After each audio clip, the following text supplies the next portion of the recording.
Hi everyone,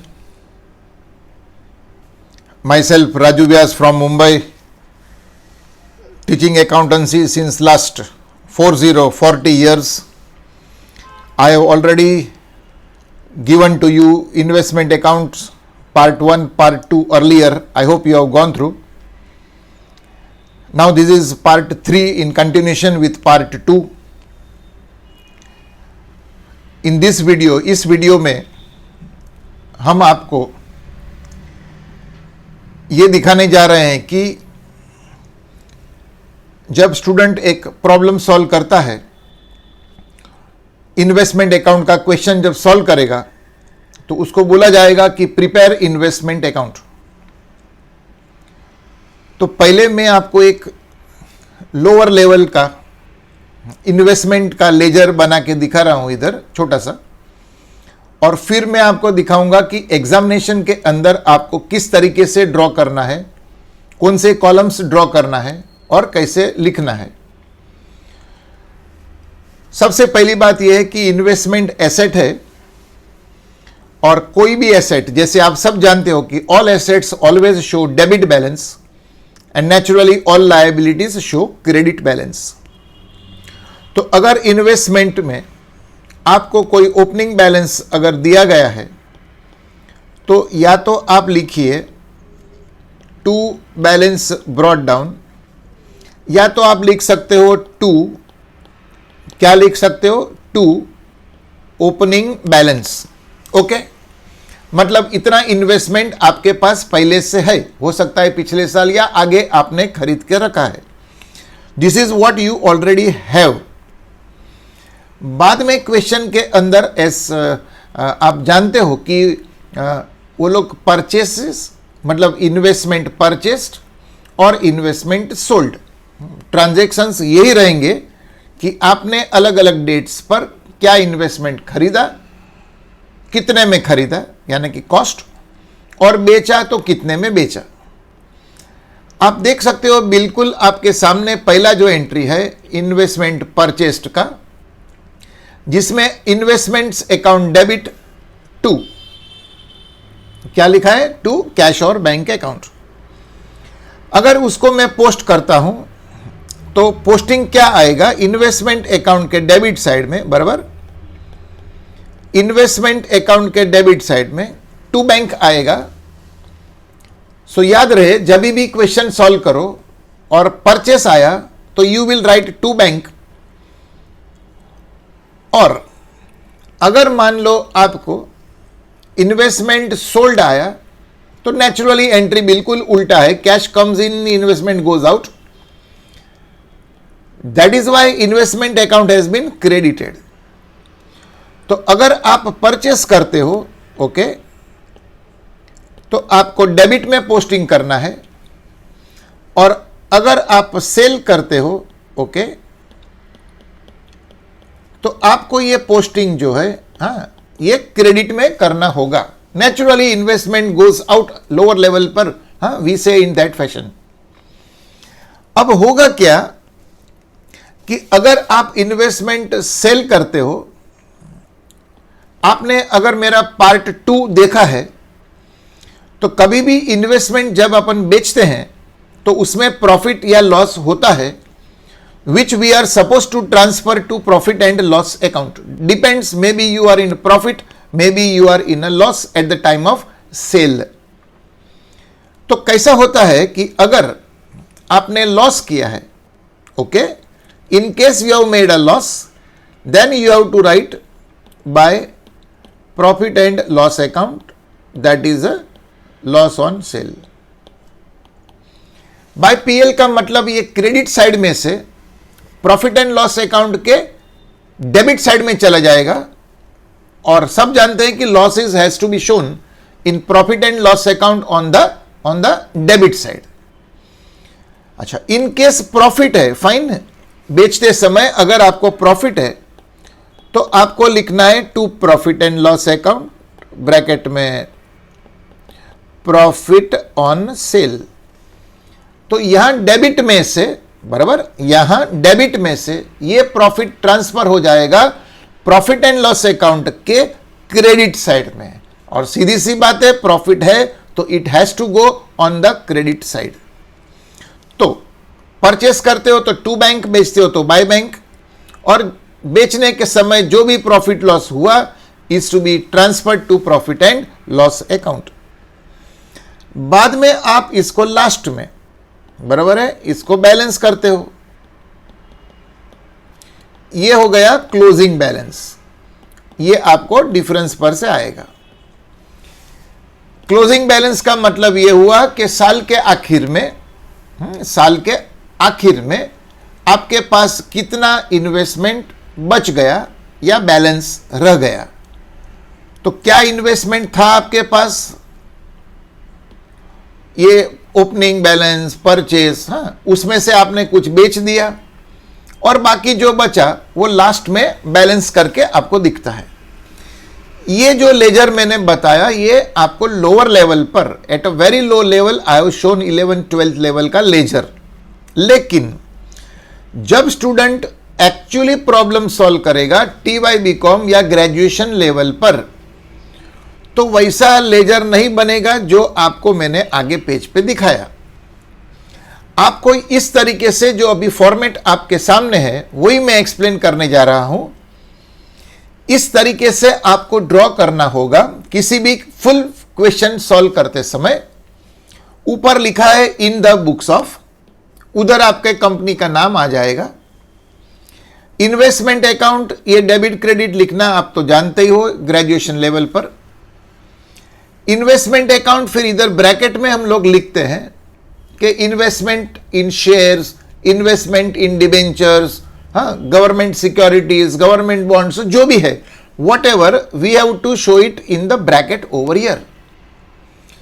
columns अगर देखते हो आप तो डेट कॉलम वो तो नेचुरली रहता ही है। पर्टिकुलर्स कॉलम, NV का मतलब मैंने नीचे लिखा है, देखो, नॉमिनल वैल्यू, जिसको आप फेस वैल्यू भी बोलते हो। फिर इनकम का कॉलम, ये नीचे लिखा है, देखो, income may be by way of interest, income may be by way of dividend. अगर आपने शेयर्स है आपके पास तो कॉलम इनकम जो लिखा है वहां पर आप डिविडेंड लिख देने का। अगर आपका इन्वेस्टमेंट डिबेंचर्स या गवर्नमेंट बॉन्ड्स जिसमें परसेंटेज लिखा होता है, इंटरेस्ट बेरिंग इन्वेस्टमेंट 5%, 10%, कुछ भी, तो ये जो इनकम वाली कॉलम मैंने ड्रॉप किया इधर, there you will write interest या dividend depending where have you made the investment. अगर डिबेंचर्स है तो आप इंटरेस्ट लिख दो, अगर शेयर्स है इन्वेस्टमेंट में तो आप उधर इंटरेस्ट की जगह पर यहां पर डिविडेंड ऐसा लिखने का। तीसरा कॉलम आपका अमाउंट का कॉलम है, यानी कि कॉस्ट का कॉलम। याद रहे नॉमिनल वैल्यू का कॉलम वहां पर फेस वैल्यू लिखा जाता है। अब जो मैंने आगे एक्सप्लेन किया 5 मिनट पहले, उसी तरीके से यहां पर इन द सेम मैनर यहां पर आपको पहला लिखना होगा, ये बोलते हैं ओपनिंग बैलेंस, बराबर। इधर आपको नॉमिनल वैल्यू, इधर आपको कॉस्ट। नॉमिनल वैल्यू मतलब फेस वैल्यू जो प्रिंटेड वैल्यू है, और कॉस्ट का मतलब आपने ये इन्वेस्टमेंट अगर खरीदा था पिछले महीने में या पिछले साल, वॉट एवर, तो कितने में खरीदा था। याद रहे नॉमिनल वैल्यू समझो 10 रुपया है, हो सकता है आपने 8 रुपये में खरीदा, हो सकता है आपने 15 रुपये में खरीदा। तो नॉमिनल वैल्यू 10 रुपया है, लेकिन cost may be 12, may be 15, may be 8, depending on your question. फिर जब आप इन्वेस्टमेंट परचेस करते हो, राइट, जो मैंने आगे बताया, तो ये पोस्टिंग आपका आ जाएगा टू बैंक फॉर परचेस। इधर नॉमिनल वैल्यू, इधर कॉस्ट। याद रहे मैंने पार्ट 1 में बताया था कि कॉस्ट का मतलब क्या है। कॉस्ट मतलब परचेस प्राइस प्लस ब्रोकरेज या जो भी एक्सपेंस हुआ at the time of purchase. ये पार्ट 1 में आपको मिल जाएगा प्लीज। तो ये टोटल कॉस्ट यहां पे लिखा जाता है परचेस। कोई भी प्रकार का शेयर्स परचेस करो, चाहे वो राइट शेयर्स है, चाहे इक्विटी शेयर्स है, लिखना टू बैंक की है क्योंकि entry investment account debit to bank करके होता है।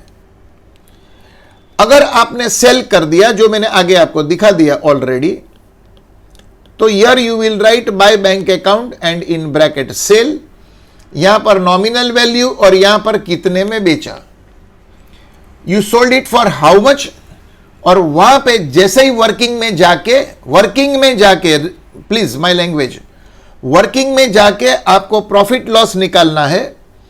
अगर आप लॉस में हो, ओके, अगर आप लॉस में हो तो आप लिखेंगे बाय प्रॉफिट एंड लॉस, ताकि यहां से सीधा पीएल के डेबिट में चला जाएगा loss. And in case you are making a profit, then you will write to profit and loss account, bracket में मैं लिख देता हूं प्रॉफिट, तो यहां डेबिट से ये प्रॉफिट चला जाएगा पीएल में क्रेडिट साइड में, और क्रेडिट में ही जाना चाहिए। दूसरी बात, जब प्रॉब्लम सॉल्व करेंगे तो आपको ब्याज या डिविडेंड मिलेगा, क्योंकि आपने इन्वेस्टमेंट किया है, तो कहीं ना कहीं कभी ना कभी क्वार्टरली, हाफ ईयरली, एन्युअली, लेकिन आपको इनकम होना है। तो वो जो इनकम होगा उसका जो पोस्टिंग है, हाँ, अगर आपको समझो इंटरेस्ट मिला तो एंट्री क्या है, तो बोले कैश और bank account debit to interest. Dividend मिला तो कैश और bank account debit to dividend. तो उसका जब पोस्टिंग करते हो, हाँ, तो उसका पोस्टिंग बाय बैंक करके इनकम वाली कॉलम, जो कि इंटरेस्ट भी हो सकता है या डिविडेंड हो सकता है, जो मैंने 5 मिनट पहले आपको बताया, ऐसा पोस्टिंग आपको जब फुल फ्लेज प्रॉब्लम आप करेंगे तब आपको करना होगा। ये बाय बैंक वाला जो मैं तुम्हारे लिए लिख देता हूं, ये बाय बैंक वाला जो पोस्टिंग है, हाँ, ये इंटरेस्ट या मे बी, हाँ, ये तुमको समझाने के लिए लिखा है, ऐसा लिखना नहीं है अपने को। ओके, इतना पोस्टिंग करने के बाद हो सकता है आप और परचेस करो, सेल करो। जब प्रॉब्लम करेगा तुम, हाँ, when you solve the problem there may be 2-3 purchases, there may be 2-3 sale, तो कोई बात नहीं, to bank by bank, to bank by bank, purchase sale. But याद रहे, जब सेल करो तो वर्किंग में please calculate profit loss and transfer it to profit and loss account. आखिर में what is you say balancing of ledger, lower level में आपको डिफरेंस निकालना होगा लास्ट में। ये क्लोजिंग बैलेंस आपका आया, देखो, बाय बैलेंस कैरिड डाउन, इधर नॉमिनल वैल्यू है और इधर उसका कॉस्ट है। लेकिन ध्यान रहे, हाँ, ये आपका डिफरेंस है, यानी बैलेंसिंग फिगर आप जानते हो, फिर भी लिखता हूं। जो इनकम वाला